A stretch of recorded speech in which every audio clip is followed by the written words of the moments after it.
Back with another PCBH Corner. We have a fantastic topic for you all. This is actually one of the most common questions that we get asked. It's interesting that it's taken us this long to do a PCBH Corner on it. Can I pause you on that real quick? I think this is something, just for people that do watch our videos. One, we're very grateful for you watching our videos. Two, if there are things that constantly come up, like questions or different things, let us know, because it is really great for us to even, one, have us think about this. It's like, oh, that's an interesting thing for us to have like a PCBH Corner or a snippet on it. So please continue to send questions or different topics that might be useful for discussion. Absolutely. So, topic of the hour, and don't worry, it's not going to be an hour, maybe about 10 minutes, is scheduling. How to create the scheduling templates with regards to how many open slots, how many warm handoff slots, how many initial, and just all the different aspects that can happen. So, I know that you and I are on the same page with this, so I'm going to throw out the question to you. How would you answer that question about how to set up a scheduling template?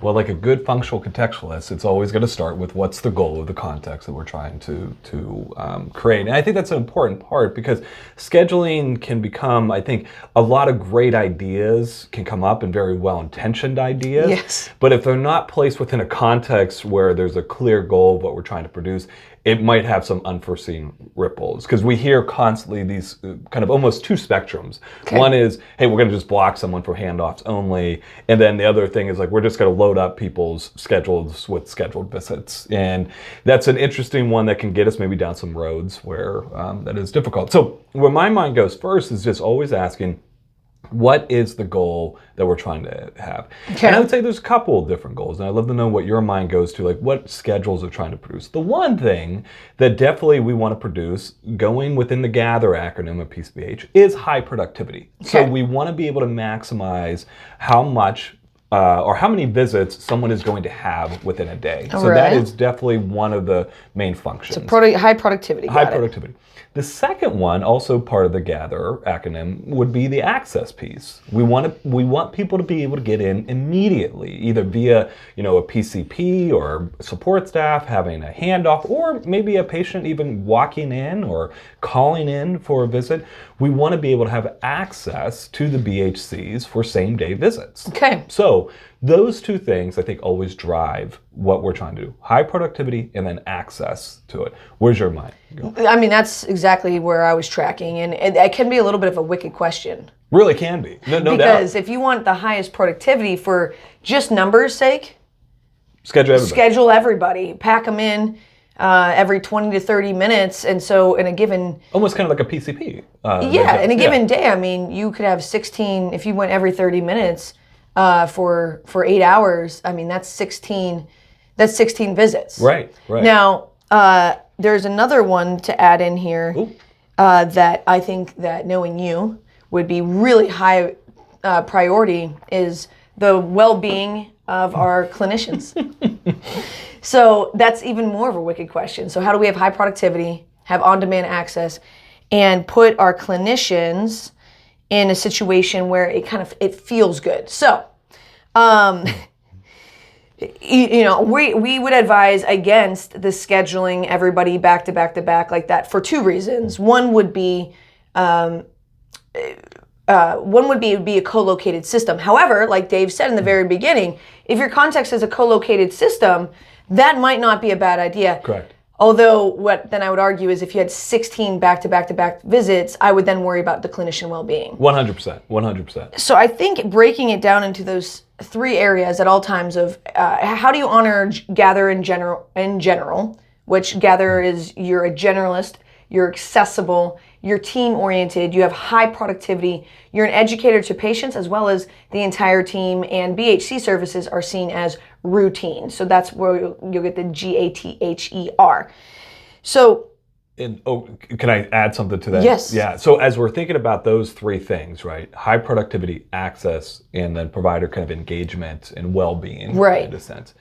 Now we also, since those are kind of like our goals of the context, now we start to fill in what the context is of the system that you're in. And this is why I love functional contextualism, because each behavior, while it might say the same, once it's placed into a different context, it might not be as true as it was in a previous context. So I think part of this conversation now, we kind of have the goals and what we're aiming for, our values, as far as access, high productivity, and provider well-being. The context now is like, how many PCPs are on? How many fellow BHCs are there? Those now start to fill out this context that actually start to shape, like, what do we do with schedules? Right. So that's a really good way of putting it. So you have the external context. You have to know your mission. You have to know the external context. And then in our specific case, we want to satisfy high productivity, access, and clinician well-being. Yeah. Okay.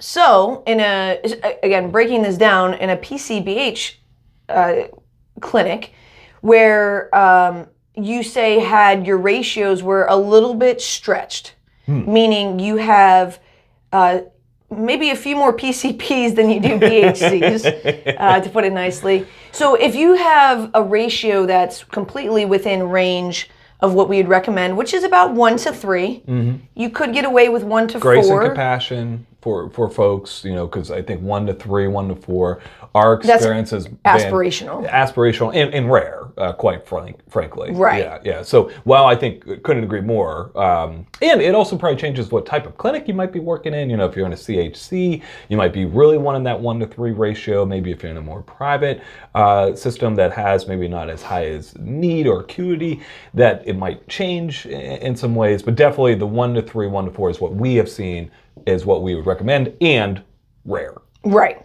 So if that's the situation, the way that we have our schedule set up is we try to keep it simple, silly, the KISS method.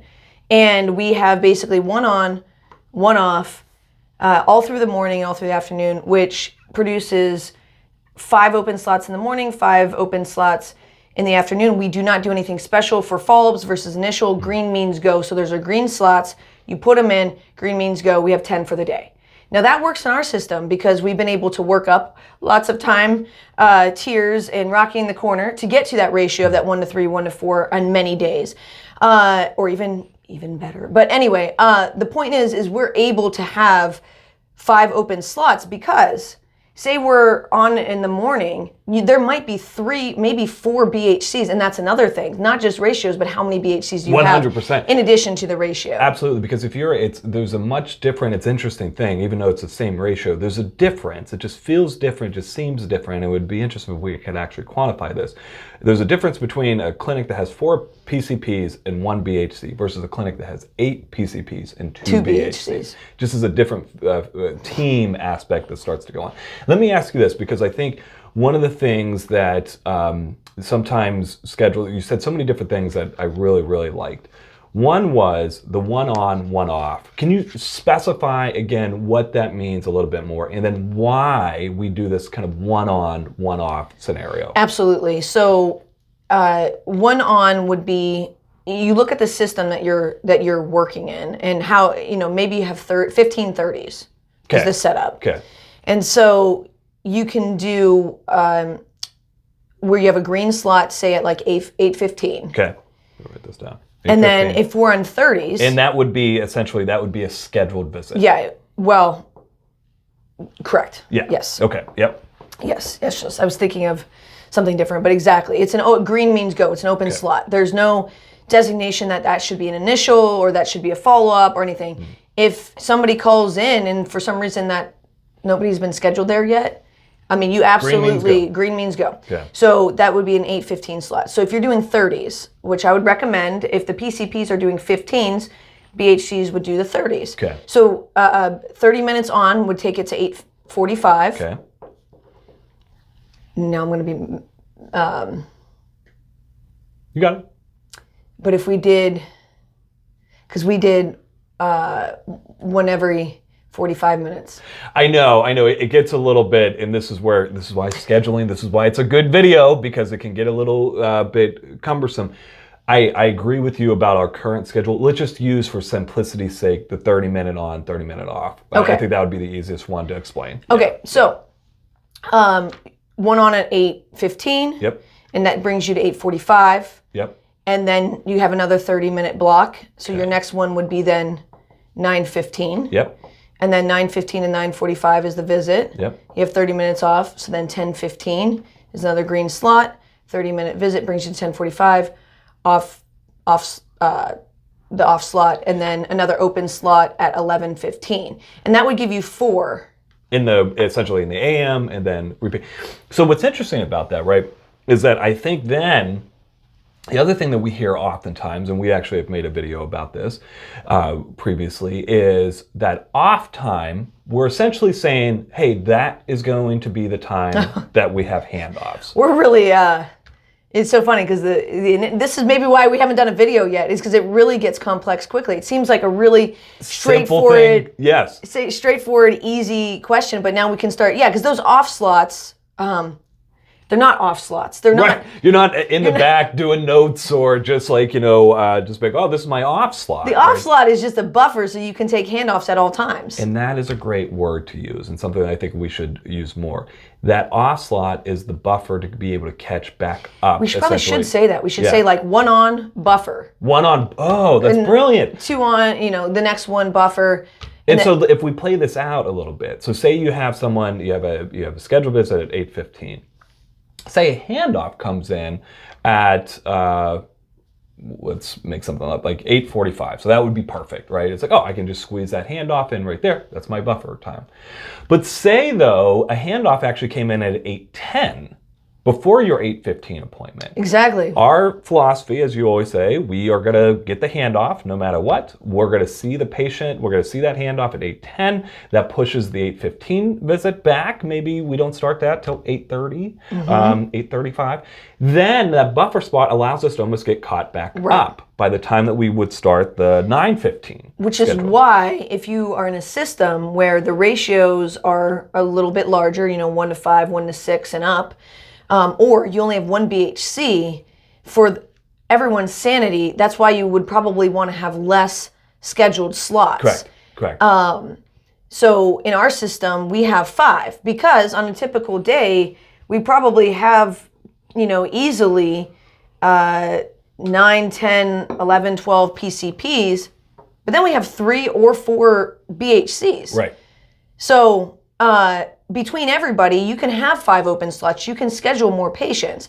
Whereas if you're by yourself, we know how PCBH can work. You can't really necessarily time it. Right. And so even if they could handle, maybe it's a good ratio, 1 to 3, right? So there's the 1 BHC, there's 3 PCPs. If certain things go in streaks, that can really put the clinician in a tough situation. So that's why even sometimes even if there's just 1, even though it's a good ratio, I still might only recommend having 4 open slots in a half day. And this goes towards this kind of competing wicked question that we were saying at the beginning. Access and high productivity. Where is almost, what is that? There's a term in like math, like almost this like peak moment where these two things are maximized out to the top. Oh. And then once you go past it, one starts to decline, the other one starts to decline if you go past it the other way. And one of the things that we have found is that trying to schedule flexibility into your schedule is what you want to try to do, right? So there's some points where it's like, as we said, it's like, oh, we're just going to block. So even this is the thing that becomes interesting, right? So say you have a clinic of 8 PCPs, 2 BHCs. We've also heard from clinics that they're like, hey, you know what we're going to do? We're going to block one of those BHCs for handoffs, and the other one is going to be seeing more scheduled visits.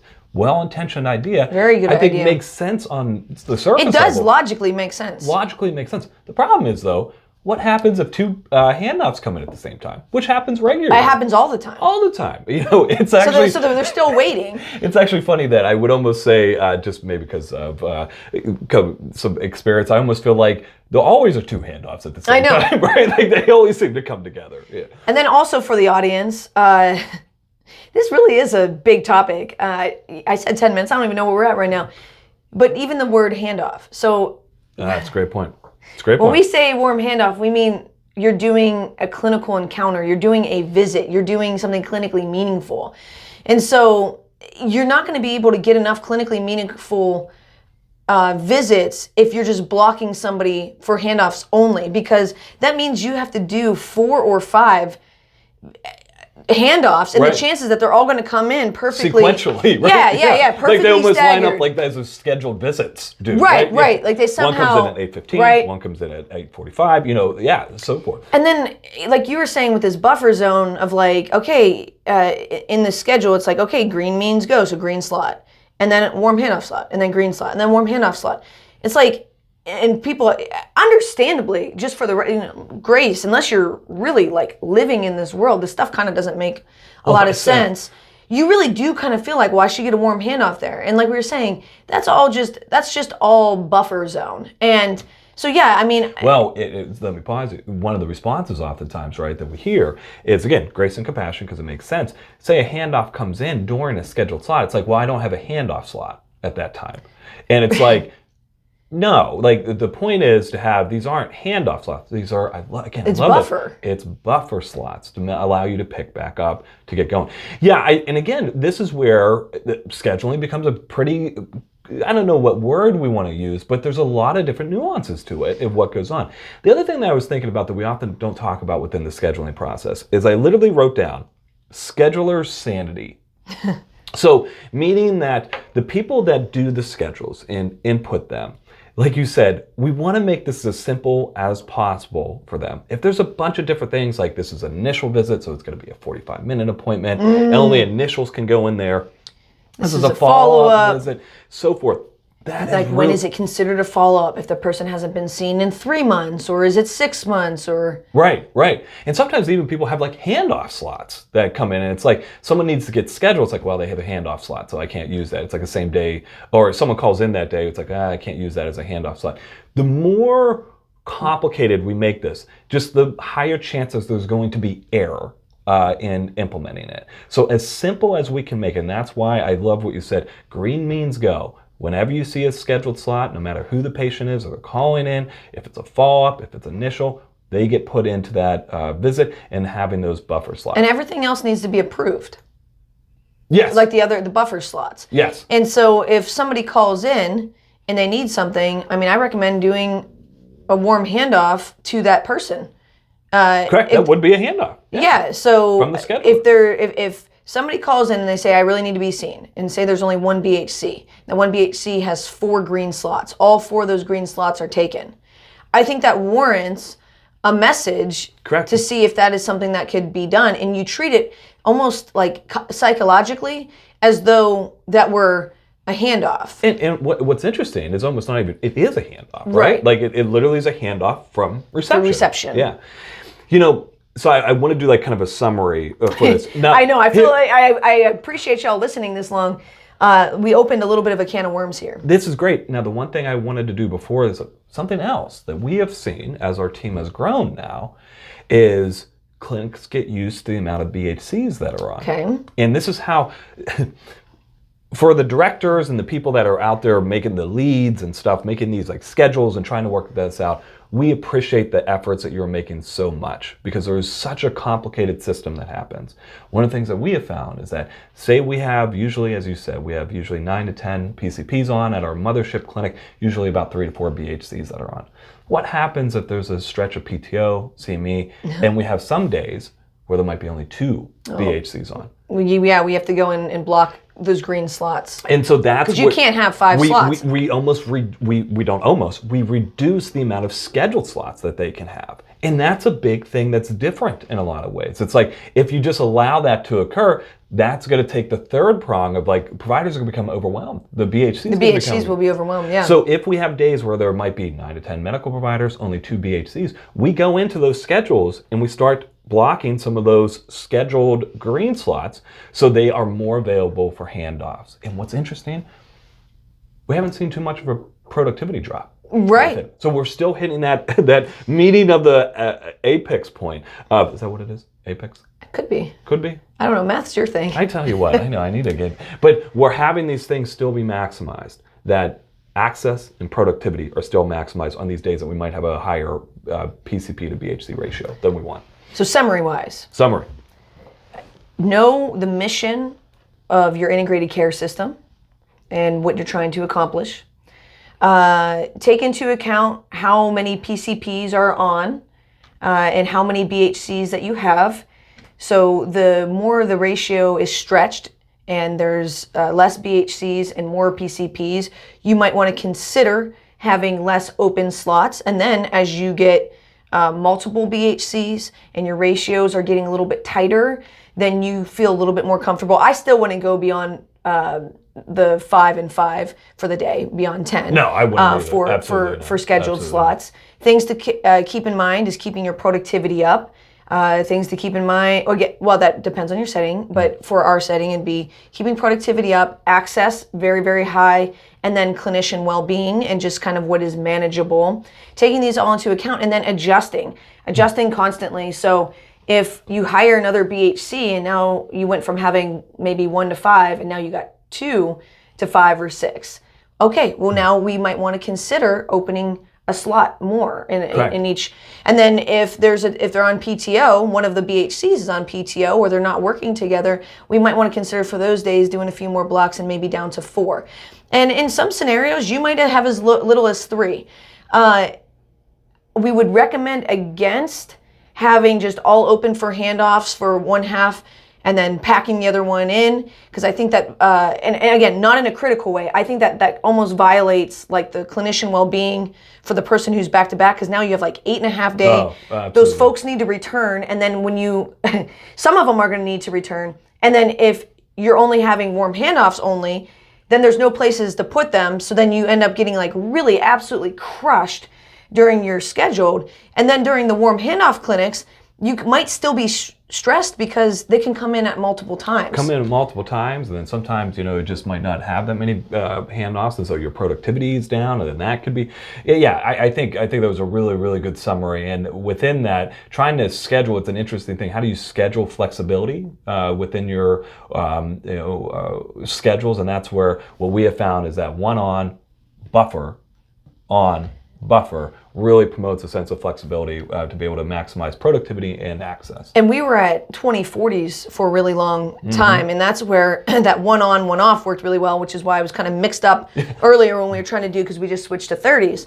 Now what we do is we're on essentially once every 45 minutes, whereas before we had an open slot for every 40 minutes, hoping that the visit would probably be about 25 minutes, and then you get that buffer. So I think, even more concise than one on, one off is one on and then buffer. That's good. I love it. So again, let us know thoughts, comments, reach out to us. Thank you for watching. And we thought this would be like I don't know how long, as you said, I don't know how long the video is, but this just shows the simple, what might seem like a simple question, how do you schedule PCBH visits and how do you do templates, actually gets a little bit more complex. And if you're more confused at the end of this video, we might make another one. Yeah. Well, thanks for stopping by as always.